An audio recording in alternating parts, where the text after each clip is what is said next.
Torch கண்டு போனீங்கன்னா அது நேரம் அப்படியே பார்த்தியா பாருங்க பாரு எப்படி துரத்திட்டு வருது பாரு.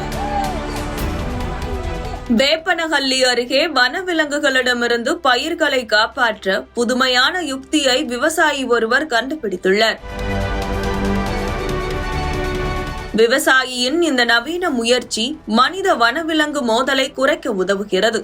அப்படி அவர் என்னதான் கண்டுபிடித்தார் பார்க்கலாம்.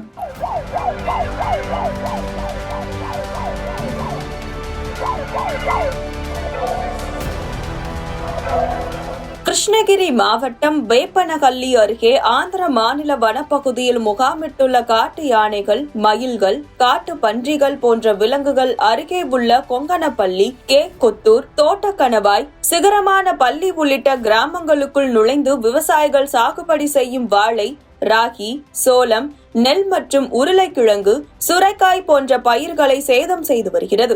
வன விலங்குகளிடமிருந்து பயிர்களை பாதுகாக்க விவசாயிகள் பல்வேறு முயற்சி மேற்கொண்டு வருகின்றனர். அதன் ஒரு பகுதியாக புதிய யுக்தி முறையில் தோட்டக்கணவாய் கிராமத்தைச் சேர்ந்த ரமேஷ் என்கிற விவசாயி தங்கள் நிலத்திற்கு வரும் வனவிலங்குகளை கட்டுப்படுத்தவும் தடுக்கவும் புதிய முயற்சியாக ஒலிபெருக்கி மூலம் நாய்கள் குரைப்பது, சைரன் ஒலி எழுப்புவது, யானைகள் குமுறுவது போன்ற சத்தங்களை பதிவேற்றம் செய்து அவற்றை ஒலிபெருக்கி மூலமாக விவசாய நிலங்களில் ஆங்காங்கே இரவு மற்றும் பகல் நேரங்களில் வைத்துள்ளார்.